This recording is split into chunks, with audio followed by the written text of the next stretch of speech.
ini kalau kita perhatikan untuk setidaknya untuk politik lokal Sumatera Barat, Bapak Bupati kita ini boleh kita bilang lah agak berbeda dari yang lainnya.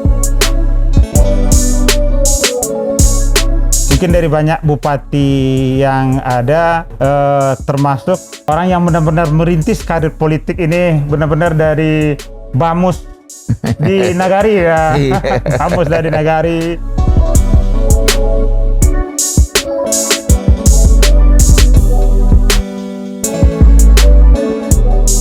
Kebetulan memang saya secara pribadi tidak merencanakan untuk jadi bupati. Iya. Tapi skenario Allah yang membuat saya menjadi bupati. Iya.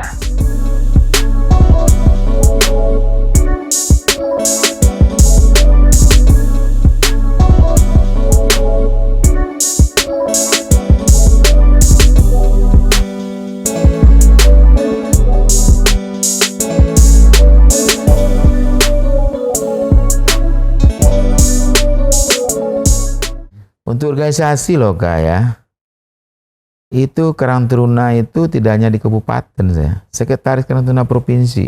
Oh. LPM itu ketua LPM kabupaten 2 periode. Bahkan periode ketiga juga masih minta diperpanjang lagi. Iya. Itu di provinsi 2 kali jadi wakil ketua. Dulu pertama Pak Panji Alam ketuanya, 2 periode saya wakil ketua. Kemudian Idina Ansah Tarmizi wakil ketua. Almarhum. Ya. Kemudian naik ketua sekarang, anggota DPRD juga, DPRD provinsi juga dari Golkar. Itu saya juga masih jabatan pengurus sekarang sebenarnya. Kemarin saya udah enggaknya lagi karena sudah wakil bupati, saya minta mundur dulu. Termasuk organisasi-organisasi lain, termasuk organisasi olahraga. Kalau bicara persoalan pemerintahan, memang apa yang kita kenika tadi, dari Karang Taruna, pemuda, kemudian jadi ke anggota Bamus, ketua Bamus, di Nagari, sampai ya banyak organisasi lah. Tapi komite sekolah itu semenjak di SD, TK, semacam sampai forum komite. Saya nggak mau sebenarnya, nggak ada rapat pembentukan, tapi itu tahu namanya sudah dimunculkan. Tapi jadi itu ketua. kan jadi modal politik jadinya nantinya. Ya, berawal dari itu sebenarnya kan. Ini kan berawal dari itulah. Ketika saya sudah mulai di kampung, bahkan masuk TLD, saya dimasukin TLD. TLD itu tenaga lapangan Dikmas. Yeah. Padahal saya dari awal nggak mau jadi pegawai negeri. Saya dulu dijamin jadi pegawai negeri, tapi saya nggak mau. Kenapa? Karena Kanwil Pendidikan dan Kebudayaan Sumatera Barat itu kakak saya dulu. Oh. Yazir Bur namanya. Nah, tahun 90 sampai 94 dia ke Kanwilnya. Mungkin Eka udah kuliah atau belum 94? Belum. 94 itu udah tahun 1 kuliah. 90 sampai 94. Saya dari 94 udah tinggal skripsi itu. Itu angkatan 93. Andri Yunidal, itu bagian senior Eka itu di EMI. Itu bagian masuk di pendidikan dan kebudayaan. Dulu sisipan istilahnya, ganti orang tua. Dulu gampang. Di Kanwil itu orang tua pensiun bisa digantiin, proses naikin berkas bisa. Kemudian menentukan kelulusan itu cukup ke Kanwil dulu. Nah, saya nggak mau. Saya teringat doktrin yang diberikan Profesor Dr. Sirki Lukman, dosen yang saya puja, dosen yang saya banggakan, sampai sekarang jadi panutan saya. Nah, sehingga marah juga kakak saya. Mau jadi apa kamu nanti? Kamu nggak mau jadi ini. Tapi kan sekarang ini banyak nih Pak Bupati. Banyak orang ingin jadi politisi, tapi kemudian mengambil jabatan-jabatan yang ada langsung ke level kabupaten, langsung ke level provinsi. Padahal kan sebenarnya yang milih kita itu kan orang yang berada pada level paling bawah. Grassroots itu kan. Jadi sebenarnya kayak gini. Saya itu sebenarnya untuk masuk organisasi-organisasi itu ya, Eka ya. Itu nggak ada sama sekali itu untuk bercita-cita untuk terjun ke politik praktis. Oh. Cuman untuk mempersiapkan diri, berproses saja, mempermatang diri gitu. Mempermatang diri. Bayangkan saja, ini memang serba kebetulan saja. Saya hobinya itu, saya manajer juga pernah di proyek ketahanan pangan. Kemudian juga pernah jadi tenaga kontrak di Kementerian Desa Tertinggal, P2DT, jadi apa namanya itu, jadi pendamping lah kita. Kemudian juga di TLD yang saya sampaikan tadi. Nah, ini berawal ini nih. Karena kita banyak teman, banyak komunikasi dengan orang-orang tertentu juga, tokoh-tokoh juga. Karena memang itu salah satu bagian modal kita. Waktu dulu saya di Yakult, saya juga belajar meningkatkan public speaking saya coba untuk belajar. Kita juga walaupun nggak ada urusan dengan PR selama kita juga belajar public relation itu, PR itu. Kita belajar juga menambah ilmu lah kita. Nah, kemudian kaitannya dengan public speaking ini kita tingkatkan, komunikasi kita mudah. Nah, jadi dari itu semua berawal ketika KPU buka. Ya.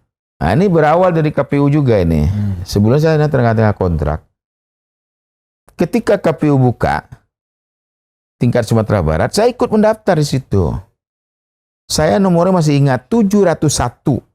Dulu KPU provinsi itu banyak banget peminatnya awal-awal itu. Karena baru-baru waktu itu. Ya, 701 pendaftar saya.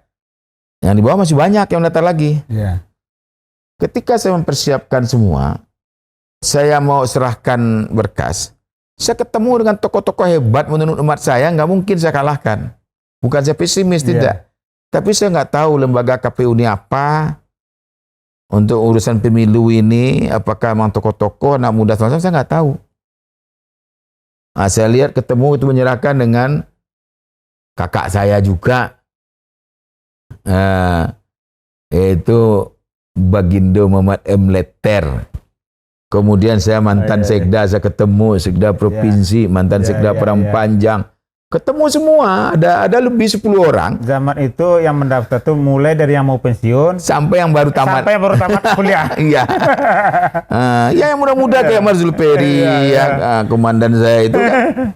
Apa kayak Pardian segala macam itu. Sampai yang juga, mungkin Eka juga ikut mendaftar. Saya nggak tahu juga. Ada waktu itu udah di Jakarta, udah S2 di UI. Mungkin banyak yang muda-muda itu. Pak Mufti, media, semacam banyak. Jadi saya gitu, ciut juga. Ciut juga. Jadi dengan, tapi bukan saya nggak berjiwa petarung. Rasional mungkin lebih tepat. Iya, makanya saya mundur. Terus saya tetap lihat orang tua, kemudian ngerjain tugas dari 2003. 2003 ya. Saya masih TLD loh. Masih terima TLD sampai 2002.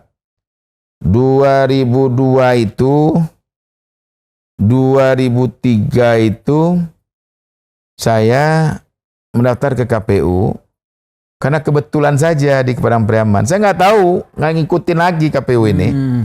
Ada teman, adik juga lah, namanya Hardi. Ya, dia politisi, teman mendaftar ke KPU dia. Tapi dia nggak jelas partainya dulu ketika itu.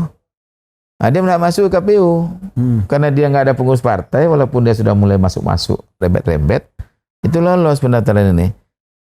Jadi 2 hari terakhir saya lewat situ, ada alatnya kurang, di stop saya kan, udah ada banti lu. Nah, dia panggil Daat kan, banyak panggil Acia, ada juga yang panggil Abang itu yang sangat kental organisasi. Yang lebih tenarnya Acia ya. Acia ya. Jadi berhenti. Langsung pinjam motor udah lu.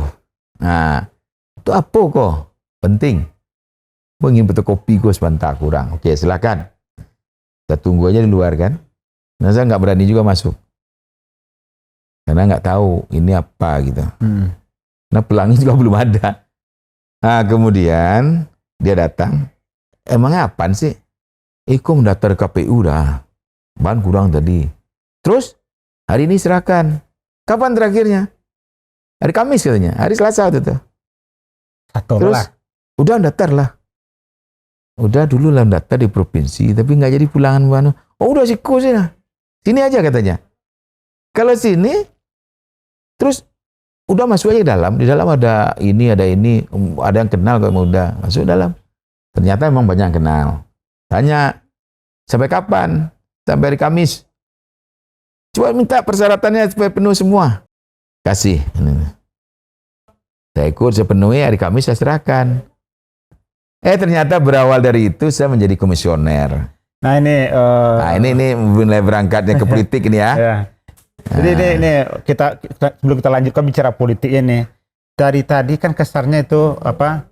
Dari sekolah, kemudian masuk di organisasi, Iya. kerja, itu kan kesannya tadi kan kebetulan seperti yang Bapak Bupati bilang tadi. Pak Bupati percaya enggak bahwa kehidupan ini adalah sebuah sebuah kebetulan saja, atau ini ada skenario sebetulnya di luar diri kita yang bisa kita saling hubungkan lah akhirnya menjadikan saya seperti ini. Ya, itu saya yakin dan percaya ini adalah skenario Allah.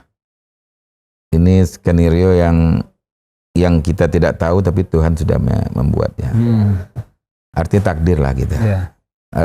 Bagaimanapun manusia ini tidak akan bisa merubah takdir. Cuman manusia itu bisa mengikuti takdir dengan perjuangan. Yeah. Apapun tidak akan bisa dicapai, walaupun kita katakan itu takdir, apapun hasil akhirnya. Sementara usaha kita, perjuangan kita nggak ada. Kita selalu mengatakan, ini takdir saya sebagai pengangguran. Ini takdir saya sebagai perampok. Ini takdir saya sebagai orang baik. Dan ini takdir saya menjadi bupati. Itu tidak bisa hanya sampai situ saja. Karena semuanya itu di Lauh Mahfuz itu sudah tercatat kan. Yeah. Kita mau jadi apa, kita belum tahu aja. Tapi usaha dan doa yang harus kita lakukan. Oleh sebab itu seperti yang saya sampaikan tadi, bukan sebenarnya dikatakan kebetulan memang saya secara pribadi tidak merencanakan untuk jadi bupati. Yeah. Tapi skenario Allah yang membuat saya menjadi bupati. Yeah. Nah, bayangkan saja jadi anggota KPU saja, saya di provinsi tahu sampainya di kabupaten. Yeah. Nah, ini kan kehendak Allah. Yeah. Kita nggak tahu. Dan itu menarik Pak Bupati. Artinya seangkatan di KPU waktu itu, seangkatan di KPU pada waktu itu, orang yang pertama kali dan orang yang satu-satunya mungkin yang langsung loncat ke arena yang loncat ke politik praktisnya, mungkin Pak Bupati yang pertama kali ya di antara teman satu angkatan di KPU. Enggak juga. Kayak gini. Dulu ketika saya di KPU, saya diamanahkan jadi koordinator divisi teknis. Yeah. Divisi teknis. Kemudian setelah berakhir periode pertama itu, memang banyak juga sih ya hal-hal yang barangkali memperbuat kita matang di KPU itu. Gesekan-gesekan antar teman, bagaimana menyelesaikan masalah, bagaimana pengambilan keputusan tepat. KPU itu harus siap tepat pengambilan keputusan.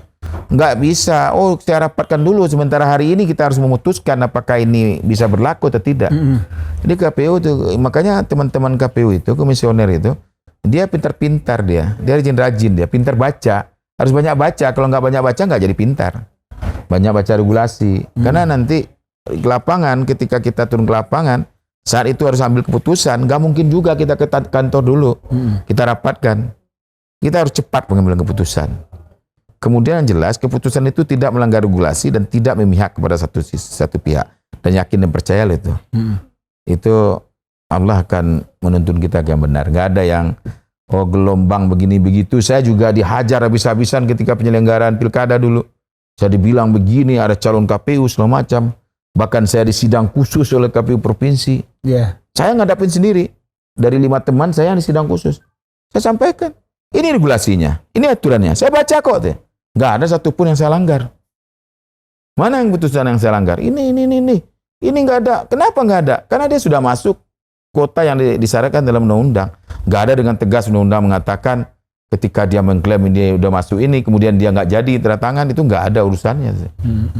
Tidak ada satupun undang-undang saya langgar. Tapi sekarang pilihan masuk ke politik setelah selesai di KPU itu kebetulan atau memang diniatkan? Jadi kayak gini, saya pertama tadi terputus dulu. Apakah saya yang pertama? Tidak. Enggak ya? Komisioner yang pertama terjun ke politik itu yang pertama itu Bapak Asrinaldi namanya. Tapi dia ke DPR. Yang di agam. Kemudian yang kedua itu ketua almarhum di 50 kota. Dia calon jadi wakil bupati bersama dengan Pak Ardi dulu. Kemudian yang ketiganya yaitu Bapak Ramlan Nurmatias. Oh, Ramlan. Oh iya. Calon kepala daerah Pak Bukhari apa yang di 50 kota itu udah meninggal dia. Gagal dengan Ardi, yang Prof Ardi dari Kalimantan. Kemudian Pak Ramlan juga gagal. Ya. Berarti yang berhasil Enggak, ini tunggu dulu. Kemudian Pak Asrinaldi itu gagal duduk juga. jadi anggota DPR. DPRD. P3, ya, DPRD Agam. Ketua KPU Agam kalau nggak salah dulu. Ya. Kemudian saya habis jabatan periode pertama ini nyambung lagi jadi komisioner. Iya. Nah, 2013 berakhir. 2013 saya ikut di provinsi. Sebenarnya katanya saya kandidat kuat juga untuk jadi komisioner provinsi, tapi skenario Allah ini yang membuat saya nggak jadi. Ya. Tapi 10 besar ada nggak waktu itu? Masuk 10 besar Ya, dan kandidat 10 kuat besar. untuk 5 besar. Iya. Waktu saya wawancara dengan Arif, kemarin Arif ketemu malu dia tuh. Tapi saya nggak ungkit-ungkit itu. Saya wawancara dengan Arif dengan Hadar, hari itu juga saya wawancara, ini yang saya cari orangnya katanya. Nah. Siap-siap aja dilantik. Tapi memang bagaimanapun KPU itu juga banyak kepentingan. Iya. Yang 10 besar itu dianggap sudah hebat semua. Iya. Jadi sudah layak untuk jadi komisioner. Jadi yang dipilih 5 atau yang cadang tetap sama-sama hebat. Iya, sama hebat. Cuma nasib aja yang menyebabkan nggak hebat. Iya. Jadi ketika saya pertama janjinya 10 hari setelah ini diumumkan, tapi karena adanya kepentingan Ditunda. nah ditunda. Ditunda 10 hari, ada kepentingan lagi 10 hari kedua ini. Saya katanya udah masuk nomor 3 ini. Tapi ada kepentingan lagi. Nah, akhirnya masuk angin lagi, saya sampai bahkan di nomor 10 jadinya. Dari nomor 3 ke nomor 5, belum juga diumumkan, akhirnya terakhir masuk nomor 10. Dan saya, jujur saja, ada yang mengatakan karena saya orang Marzul Ferry banget, sementara yang di pusat tuh nggak suka ke Marzul Ferry ketuanya. Tapi Itu Marzul Ferry masuk waktu itu kan? Hah? Marzul Ferry masuk waktu itu? Enggak, Oh ini periode kedua dia kan nggak ikut lagi. Iya. Nah, saya ikut di provinsi kan dia yang ini. Iya. Bahkan detik terakhir sebelum pengumuman di sini dia masih mengatakan bahwa Suatribur ini, Acia ini sudah dijamin jadi anggota KPU. Dan dia sudah nitip adiknya loh, Afdal itu. Udah. Karena dia yang masukin situ. Ternyata besoknya keluar beda. Tapi ini kepentingan. Iya. Bagaimanapun KPU ini juga ada kepentingan. Iyalah. Kepentingan dari organisasi Muhammadiyahnya, NU-nya, HMI-nya, segala macamnya. Nah, saya hanya kentalnya di NU ketika itu. Sementara di NU juga ada orang lain yang masuk. Nah, jadi ini yang barangkali saya tidak nyesal. Nyata Allah itu memang melarang saya masuk KPU provinsi. Ada skenario yang lebih indah Atas skenario yang lebih indah lagi. Kemudian saya, ini Pak Ali Mukni sebagai bupati memanahkan saya menjadi ketua Basnas. Gak mau saya dulu. Kan saya hanya Pak Ki aja, Jo. Saya panggil aja sama Pak Bupati ini. Dia saya Pak Ki aja, Jo. Tuangku lama besar itulah angkat jadi ketua Basnas. Saya nggak mau. Akhirnya dikeluarin SK di bulan Agustus. Jadi ketua Basnas. Kabupaten. Iya, jadi ketua Basnas. Kemudian ketika pilkada 2015, Ya, 2015. kemudian dengan cocoknya Pak Limuni dengan saya, akhirnya berpasangan Limuni Suatribur. Nah, itu kebetulan apa memang di skenario kan? Kalau saya nggak ini, cuman saya ikut juga mendaftar. Sebenarnya tahun 2010 saya sudah disuruh oleh beberapa teman-teman, bahkan disiapkan anggarannya untuk ikut 2010. Apa jadi bupati atau wakil bupati nggak perlu, kalau saya ikut nggak perlu survei katanya. Tapi saya ketika itu keluarga belum dukung, istri nggak dukung. Nggak usah lah itu, mau di KPU aja lah kan dia netral, jangan usah berpolitik dulu, belum siap istri. Yeah. Salah satunya, kita bagaimanapun harus restu keluarga terdekat. Yeah. Ketika dia tidak restu, saya nggak mau melangkah. Seberapa penting tuh bagi Mbak Wati restu istri, restu keluarga itu dalam mengambil langkah-langkah politik? Saya tidak bisa menilainya, tapi sangat penting banget. Sangat penting banget. Iya. Ya kalau seandainya dikatakan menurut hitungan Pak Bupati ini ada peluang nih, ini ada kesempatan nih. Lalu istri belum mengizinkan, biasanya gimana tuh? Saya nggak bakal. Meyakinkan atau tidak jadi? Kita yakinkan dia nggak juga, ya oke, kita mengikuti Tidak itu. jadi ya? Kita nggak mau sesuatu tuh, karena saya mau melangkah itu izin keluarga terdekat, Kemudian izin keluarga orang tua. Ya. Nah, saya minta restu, orang tua ada meninggal, saya datang minta restu, mendoakan beliau. Nah, kemudian baru kita melangkah. Nah, ketika orang masuk ke langkah maju ke politik, orang selalu kan mengatakan ini, masuk politik itu selain siap mental, juga siap uang. Iya. Nah, pada waktu itu maju ke dunia politik, apakah memang sudah sangat siap itu? Ada uangnya, ada mentalnya, ada jaringannya? Ya. Yang pertama dulu punya mental. Iya. Punya mental. Yang kedua keyakinan. Iya. Ya. Jadi ketika dapat izin keluarga, kemudian punya mental, kemudian keyakinan, kemudian ya finansial. Saya jujur saja ketika melangkah, saya terbuka aja sama Pak Limuni. Saya panggil aja Om Dajo, saya hanya punya uang 1 miliar. Dan itu pun uang cash dan harta tak bergerak. Dan itu bisa cepatnya untuk jadikan uang. Yang 1 miliar. Ketika itu kita butuh 3 dari wakil. Dan ini terbuka aja saya sampaikan. Saya bilang, saya nggak punya. Tapi kalau saya udah tetapkan jadi calon, jangankan 3, lebih dari itu ada. Saya bilang kayak gitu. Karena keluarga saya support semua. Oke. Saya nggak minta keluar dulu, keluarga dulu. Support. Kan baru Jakarta support. Nah, jangankan angka 3 miliar, lebih dari itu ada. Saya bilang kayak gitu. Kemudian, kalau hari ini saya nggak sanggup itu. Ayo cari aja pasangan lain. Kata saya ke Pak, saya siap untuk jadi yang terdepan. Jadi tim sukses. Kemudian diyakinkan lagi sampai negosiasi sampai turun. Nggak bisa, saya bisa siap hanya 1. Karena itu yang ada waktu itu. Ya, saya nggak mau mengiyakan ketika nggak ada. Saya nggak sama mungkin dengan politisi-politisi yang lain yang nggak ada diiyakan, saya nggak mau. Akhirnya detik-detik terakhir panggil. Udah sekarang siapkan aja berkas. Nah, ternyata memang ketika jadi calon memang harus mengeluarkan uang banyak. Memang harus untuk biaya-biaya ini bukan bayar orang untuk pilih, enggak. Tapi kebutuhan. Kebutuhan kegiatan kemasyarakatan. Ya lumayan lah gitu ya. Dan ada orang beranggapan bahwa saya gini, kesuksesan jadi politisi itu lebih banyak tergantung kepada seberapa besar jumlah uang kita dibandingkan popularitas dan kerja kita. Gimana? Sepakat nggak? Enggak, saya nggak sepakat dengan itu. Karena saya buktikan. Iya. Dengan hanya saya bilang tadi, harta tak bergerak saya dengan yang cash itu hanya 1 miliar. Dan itu sudah saya gabungkan punya saya dengan punya istri. Dan ternyata bisa mengantarkan saya menjadi wakil bupati berpasangan dengan Pak Limuni. Ketika maju bupati kemarin? Ketika maju bupati kemarin saya terang-terangan saja. Saya jadikan semuanya itu. Karena dulu ketika saya bilang harta saya 1 itu, ada beberapanya yang belum nggak balik nama. Ya. Nah, itu saya punya juga. Saya jadikan.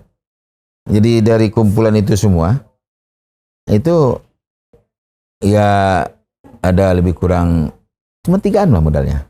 Jadi kalau tapi support dari keluarga lain, dari dunsana lain, itu kuat. Berapapun siap. Jadi kalau kita hitung ada tadi kata Pak Bupati tadi ada ekonomi, mental, kemudian satu lagi keyakinan. Di antara yang 3 ini mana faktor yang paling dominan kalau kita ada yang mau maju ke politik, mana yang paling dominan? Saya rasa dominan ketiga-tiganya sama. Dominan ketiga-tiganya. Karena bagaimanapun ini saling topang menopang. Ya. Punya modal pun tidak punya keyakinan nggak bakal bisa. Ya kan? Punya modal, punya keyakinan, tapi nggak punya mental nggak bisa. Ini yang 3 ini harus penting, ini harus miliki.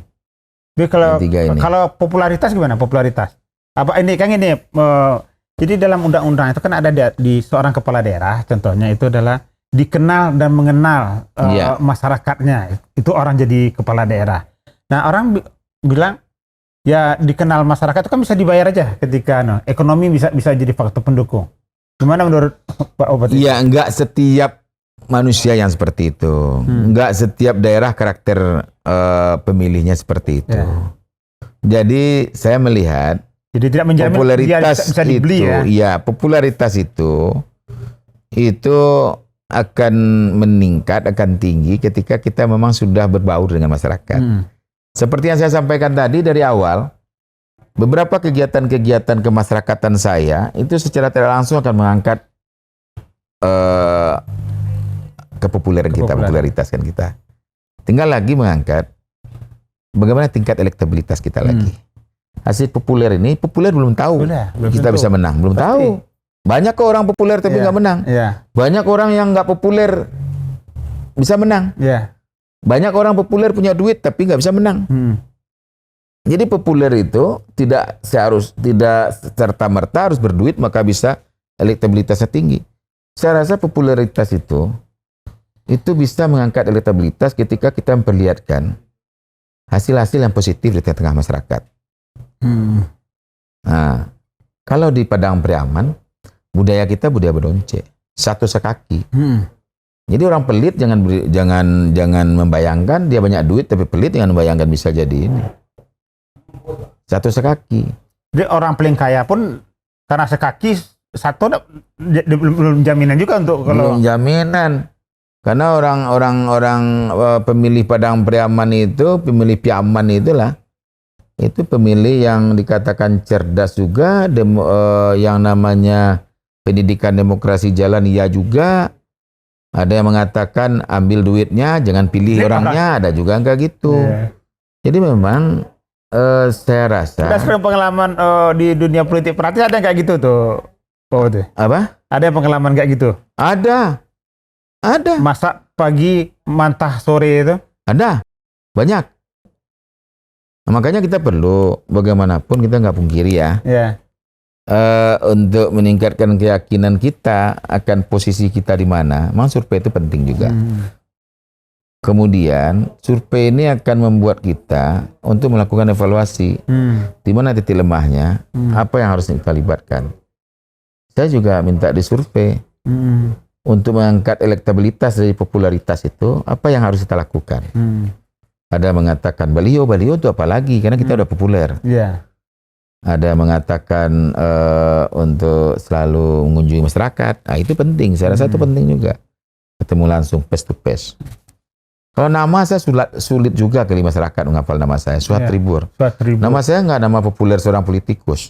Saya tadi manggil Bapak Bupati kayak gitu tuh, karena takut saya kepleset membaca Suhat Tribur. Jadi Suhat Tribur itu namanya memang kalau politisi itu populernya namanya John, Ali, kemudian siapa lagi, Mulyadi, yang ini. Tapi kayak Rudi. Tapi kalau nilainya nyambung itu susah. Jadi kayak Audi Jonaildi.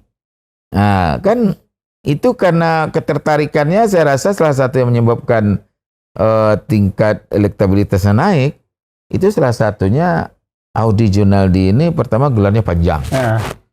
Insinyur Audi Jonaildi MSI MM IPM ASEAN Engineering, itu panjang sekali, nama yang panjang itu yang menyebabkan orang tertarik mengangkat elektabilitasnya sebenarnya. Selain memang dia ramah, dia turun-turun dia seperti bayi yang masih sangat bersih, kemudian komunikasinya bagus banget, kemudian disenangi oleh para milenial. Menjadi wakil bupati di usia 46 tahun, 45, 46. Jadi wakil bupati? Saya jadi wakil bupati 2016, 45 masuk 46. 45 di usia 45 tahun. Masuk 46. Termasuk kalau di politisi muda lah waktu itu. Baru selesai masuk di pertarungan, masuk di pertarungan politik dan jadi wakil bupati di usia 45 tahun. Masuk muda waktu itu. Nah, kemudian hebatnya lagi bisa menyelesaikan periode kepemimpinan itu dengan bupati dan tanpa ada terdengar sama orang ribut-ribut. Kapannya lah pecah. Apa rahasianya itu? Atau memang kita nggak tahu kalau ada pecah di situ? Jadi kayak gini. Sebenarnya itu konsep sederhana aja. Saya nawarin sama teman-teman semua, kepala daerah. Itu konsep sederhana saja. Janganlah ada terbit dua matahari. Kalau terbit dua matahari, kiamat akan terjadi. Nah, oleh sebab itu, ketika kita jadi wakil bupati, yang katanya ribut-ribut itu kan mengatakan kita haknya sama karena satu paket segala Iya. macam. Itu Sama-sama punya jangan modal. sampai hal terjadi, sama-sama bermodal. Yang terpenting ketika kita mau masuk, terjun menjadi pejabat negara, apakah itu jadi bupatinya atau wakil bupatinya, gubernur atau wakil gubernurnya, kita juga harus tahu, harus memahami tupoksi masing-masing. Jangan kita wakil bupati ingin jadi bupati, marahlah bupati. Saya jujur saja, saya menganggap bupati ini kakak kandung saya. Walaupun itu tidak sedarah, tidak apa. Tapi bagaimanapun saya sesuku dengan dia juga, walaupun jauh semacam, tapi saya menganggap dia senior, dia kakak saya. Ya, walaupun kalau organisasi segala macam mungkin saya lebih duluan dari dia berorganisasi ya. Tapi saya menganggap dia bagian kakak saya dan saya harus backup kegiatannya. Bayangkan di tengah masyarakat saya mau berantem dengan orang ketika dia jelek-jelekan orang. Saya bilang, sepanjang dia suami saya bertanggung jawab untuk bela dia. Artinya, saya pasangannya. Bupati, wakil bupati, saya masih sayang sama dia. Saya masih ingin satu paket dengan dia. Nggak ingin untuk dijelek-jelekan. Kita yang backup. Kita yang marah. Kemudian yang kedua, jangan kerjakan kerja bupati, kecuali disuruh bupati. Kerja kita kan jelas, pengawasan. Banyak kok kerja wakil bupati itu. Pengawasan ini banyak. Kemudian, alhamdulillah, jangan sampai bertengkar gara rezeki. Saya nggak pernah nanya-nanyakan proyek, saya nggak pernah nanya-nanyakan apa-apa kepada Pak Bupati. Paling-paling saya diskusi. Jawab begini-begini, apa lang kanca. Dan menurut Pak Bupati, banyaknya yang baru jalan pecah itu karena memang tidak berani. Rata-rata karena pertama tidak menghargai tupoksi masing-masing. Tidak menghargai bahasa saya. Iya. Yang ini saya garis bawahi tidak menghargai. Yang kedua, ini persoalan ego karena sama-sama bermodal, sama-sama apa segala macam. Tapi yang perlu diingat, surat itu tidak akan mungkin tanda tangan dua orang. Iya. Tentu yang menandatangani adalah bupati. Nah, itu kita harus paham. Kecuali memang diamanahkan, dikuasakan oleh Pak Bupati. Saya jujur saja, banyak surat yang dikuasai ke saya tanda tangan. Nah, kemudian yang kedua, janganlah terlalu berambisi juga ingin cepat jadi bupati. Saya nggak ada terbayang sama sekali ingin cepat jadi bupati. Saya ingin bagaimana priorisasi saya yang membantu Pak Limuni, saya jadi wakilnya, itu bisa berjalan normal, bisa berjalan sesuai dengan harapan, kemudian bisa betul-betul mengayomi masyarakat. Dan sekarang benar-benar sudah jadi bupati. Benar-benar sudah bupati. Sekarang benar-benar sudah jadi bupati. Masih ingat enggak apa menjadi visi utama Pak Setri Murni di periode ini? Iya, saya visi misinya jelas, Padang-Peraman berjaya, Padang-Peraman unggul berkelanjutan, kemudian religius, sejahtera dan berbudaya, Padang-Peraman berjaya. Bagaimana mau bisa visi misi itu jalan, Padang-Peraman berjalan terwujud kalau kita udah pecah duluan dengan wakil bupati? Nah, dalam 100 hari kerja pertama ini kira-kira sudah sampai di mana itu? Apa permasalahan apa yang paling sulit kita sekarang untuk mencapai itu? Ya, yang pertama kayak gini loh, Pak Eka ya. Saya itu ada penekanan 4 kata kunci di situ dalam visi misi saya itu. Ya. Yang pertama unggul berkelanjutan. Unggul dan berkelanjutan. Bagaimana kita di semua bidang itu menjadi yang terdepan di Sumatera Barat. Secara step by step itu sudah kita lakukan. Hari ini kita kemarin mendapatkan penghargaan yang namanya Anugerah Praha Eka Karya. Artinya pengurus taman gender dari Kementerian PPA. Bayangkan langsung, tidak pernah dapat selama ini, langsung dapat media. Padahal harus pertama dulu dapat media. Kalau kita menyiapkan kerangka-kerangka yang diminta sama dia, bisa-bisa dapat utama kita. Kemudian sebelumnya lagi, dalam penilaian sebelumnya, dari pertama kita naik ke media, sesuatunya yang naik. Nah, kemudian dari beberapa penekanan selanjutnya, unggul berkelanjutan itu, bagaimanapun kita juga melihat misinya, misi kita. Ada misi ke-7 kita. Bagaimana bisa kita meningkatkan sumber-sumber pendanaan dengan memfasilitasi investor-investor yang bisa masuk, yang kelak nanti bisa mengangkat tenaga kerja kita, sumber daya manusia kita yang bisa mengurangi nanti unemployment di daerah kita. Dan ini sudah kita lakukan. Beberapa perusahaan-perusahaan yang sudah kita datangi, alhamdulillah, insya Allah November besok diulakan. Pabrik sabut kelapa yang terbesar di Lampung itu sudah kerjasama dengan kita. November dia mulai ekspor, diulakan itu, mulai ekspor ke Jepang. Dan kemarin sudah launching dan diresmikan oleh Pak Wakil Bupati, itu pabrik sabut di Sungai Limau. Karena kita kaya dengan kaya dengan sumber daya alam itu. Kaya dengan bahan baku itu. Karena kelapa itu 40.000 hektar lebih itu di Padang Priaman potensinya. Dan itu sudah ditanam semua. Bahkan harus permajaan. Kemudian yang kedua selanjutnya, kita menginginkan bagaimana UMKM kita itu bangkit. Iya. 48.000 lebih UMKM kita. Yang selama ini yang di pandemi COVID itu mati suri. Iya. Kita motivasi untuk bangkit kembali. Alhamdulillah langkahnya kita sudah melakukan kerjasama dengan pakar. Pakar itu Persatuan Anak Kampung alias Rantau. Pengurusnya itu berawal dari ahli ya. Bukan ahli. Yang orang-orangnya itu berawal dari komunikasi para wali negari dengan ketua IKIK-nya di perantau. Yeah. Diadakan pertemuan di Balerung.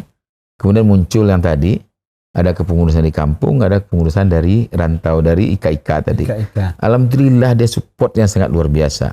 Ini sebelum tahu visi misinya, ada yang mengatakan tadi yang bukan DP, segala macam, Pak Bupati menghadiri, itu nggak ada. Saya kalau tadi bukan DP, saya nggak mau hadir. Tapi karena dia tujuannya adalah untuk mencetak entrepreneurship di Padang Priaman ini tahun 1202 per korong. Dan itu sudah mulai dirancang sama dia. Kemudian menghidupkan UMKM. Menghidupkan UMKM ini sudah dilakukan sama dia. Kerjasama dengan Dekranasda, kemudian dengan Dinas Perdagangan, Tenaga Kerja, Koperasi, dan UMKM. Itu sudah mendirikan outlet UMKM untuk Padang Priaman. Sekarang udah semua UMKM dada mulai mengelihat. Dan semua produknya nanti bisa Pak Eka dengan teman-teman lihat situ sambil belanja untuk oleh-oleh. Itu lengkap di situ semua. Di mana itu? Di Perang Bukit ini. Oh. Dan itu kita sudah bekerja sama dengan Asita Sumber. Setiap orang yang berwisata ke Sumatera Barat, ketika turun di bandara mau pergi ke arah Bukit Tinggi itu semuanya sudah berkomitmen mampir untuk melihat oleh-oleh dan segala macam untuk dibawa. Nah itu alhamdulillah sampai saat ini. Kemarin udah kita launching dan alhamdulillah perkembangannya cukup lumayan di era pandemi COVID ini. Jadi UMKM, usaha yang namanya mikro itu tumbuh lagi. Usaha yang namanya kecil itu tumbuh lagi. Usaha yang menengah itu tumbuh lagi. Sehingga UKM sendiri juga akan tumbuh. Dan ini secara tidak langsung akan mengangkat PDRB kita yang korelasinya nanti bisa berdampak terhadap income per kapita. Karena bagaimanapun UMKM itu jelas-jelas pendapatan yang diterima itu full di sini, tidak dibawa keluar. Karena dia UMKM orang sini. Nah ini yang jelas. Dan angka pengangguran akan berkurang. Dan ibu-ibu rumah tangga akan ada usahanya namanya UP2K-nya akan berkembang. Usaha peningkatan pendapatan keluarga. Yang secara tidak otomatis itu akan keluar, bisa mengeluarkan kita dari jurang kemiskinan. Nah, ini langkah-langkahnya. Selain kita mengumpulkan orang-orang, investor-investor, karena kita punya konsep. Membangun daerah itu dengan APBD dan APBN hanya bisa 23%. Dan 77%-nya adalah dari pihak investor-investor dari para pihak-pihak swasta. Nah, oleh sebab itu kita sedang berupaya semaksimal mungkin. Kemudian untuk pembangunan APBN, kita melakukan komunikasi dengan menteri. Kita cari celah itu. Ketika kita punya jaringan, kita pergi ke situ. Minta fasilitasi, kita ketemu. Ketika kita punya wakil rakyat di situ, kita datang situ, kita tidak melihat benderanya. Dan dia memfasilitasi, kita datang. Alhamdulillah. Sudah lebih dari 10 menteri, beberapa menteri yang saya temui langsung. Dan itu alhamdulillah ada titik terang untuk bantu. Baik menteri desanya, menteri PU-nya, menteri sesuai dengan kegiatan-kegiatan yang ada di kementerian dia masing-masing. Secara daerah ini kan besar nih Padang Pariaman. Iya. Bagaimana caranya itu untuk menyerap, mengetahui apa yang menjadi gejolak di masyarakat atau apa yang menjadi kebutuhan masyarakat?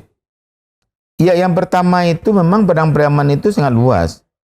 Dulu sebelum Mekar Mentawai, sebelum Kota Pariaman itu lebih luas lagi, namanya Piaman Lawe. Piaman Lawe. Piaman Lawe itu sampai ke Bungus, sampai ke Lubuk Kilangan, sampai ke Kuranji semacam itu. Tapi sekarang Padang Pariaman itu luasnya 1328,79 km persegi. Panjang pantainya 42,11 km. Dia dari pantai, datar, dan berbukitan. Kecamatannya 17. Nagarinya 103 dan sekarang sudah mulai disetujui jadi 600 korong. Nah, bayangkan itu. Penduduknya 430.626 jiwa yang tercatat di statistik yang kita samakan dengan di Dukcapil kita. Jadi oleh sebab itu, sekarang para pegawai itu kita ajak juga. Bagaimana kita bersama-sama membangun daerah ini? Bagaimana pegawai-pegawai itu harus tinggal di Padang Pariaman dan berKTP Padang Pariaman? Karena juga ini akan mempengaruhi DAU kita. Ya, salah satunya itu kita ada penelitian dengan KPU Padang Pariaman itu.